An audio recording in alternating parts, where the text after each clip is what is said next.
नियम नंबर 1। कभी बॉस से श्रेष्ठ न दिखें।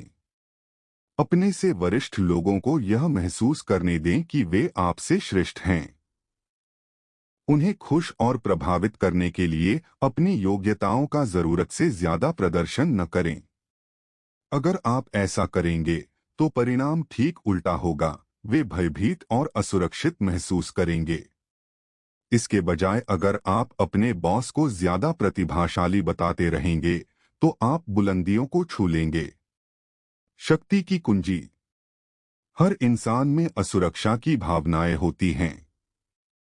जब आप लोगों के सामने अपने गुणों का प्रदर्शन करते हैं तो उनमें द्वेष, ईर्ष्या और असुरक्षा की भावनाएं जाग जाती हैं।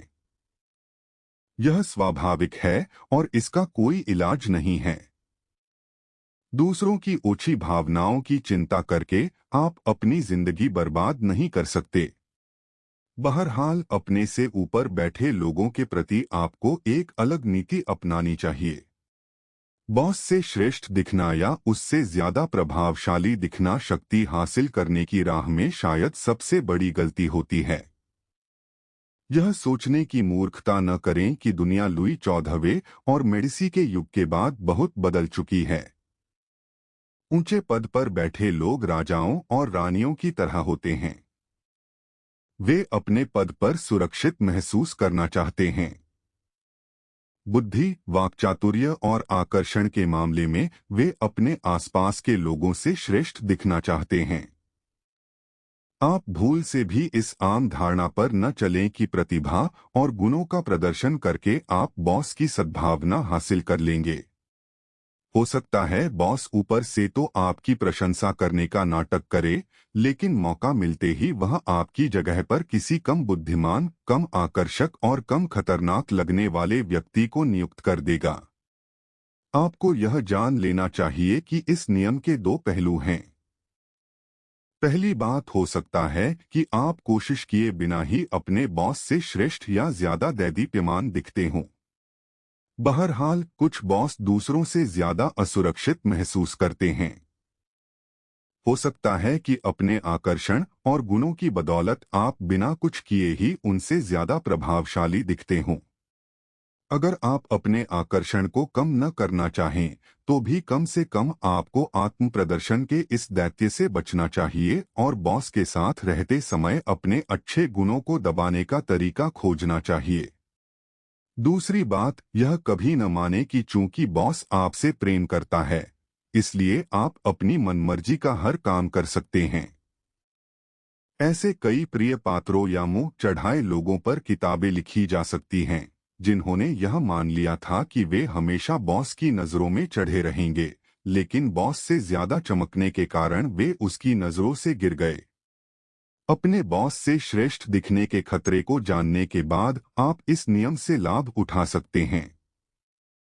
सबसे पहले तो आपको अपने मालिक की चापलूसी करना चाहिए और उसे चने के झाड़ पर चढ़ाना चाहिए।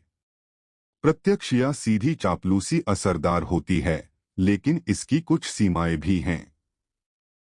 प्रत्यक्ष चापलूसी बहुत स्पष्ट होती है और साफ दिख जाती है।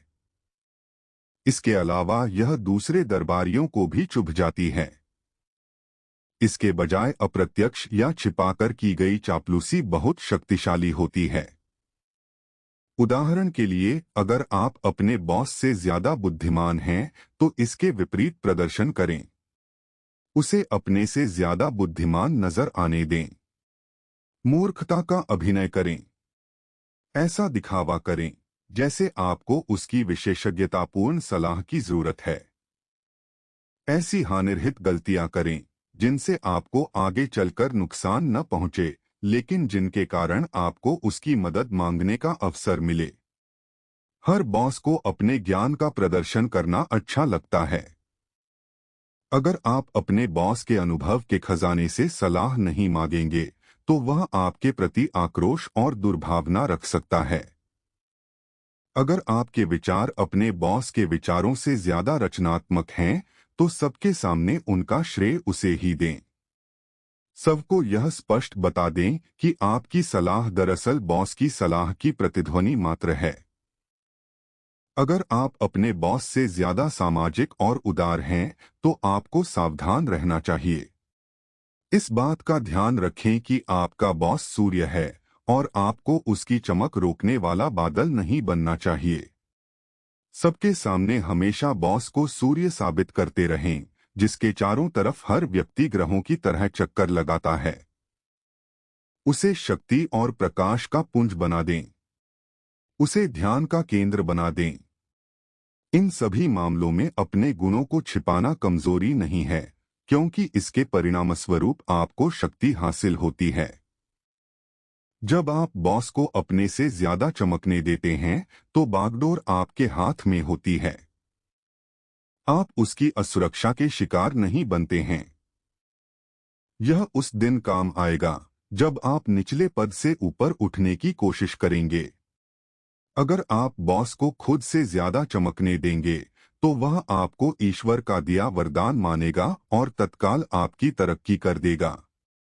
उदाहरण स्वरूप यहाँ एक तस्वीर है जिसका नाम है आसमान में सितारे, जिसे देखने से समझ में आता है कि एक समय में सिर्फ एक ही सूर्य रह सकता है। कभी भी सूरज की रोशनी में बाधा न डालें या उसकी चमक से मुकाबला न करें। इसके बजाय आसमान में खुद को धुंधला बनाकर और सूर्य की रोशनी को अधिकतम बनाने के तरीके खोजें। विशेषज्ञ वाल्टेसर ग्रेशियन की राय, जिनका जीवनकाल 1601 से 1658 का था, वे कहते हैं, अपने मालिक से ज्यादा तेजी से चमकने से बचें। किसी भी तरह की श्रेष्ठता लोगों को नापसंद होती है और वे उसकी निंदा करते हैं, लेकिन अपने बॉस से ज्यादा श्रेष्ठ दिखने की कोशिश तो मूर्खतापूर्ण ही नहीं बल्कि घातक भी हो सकती है। आसमान के सितारे हमें यही सबक सिखाते हैं। हो सकता है वे सूर्य जितने ही चमकदार हों, लेकिन सूर्य के चमकते समय वे नजर नहीं आते हैं।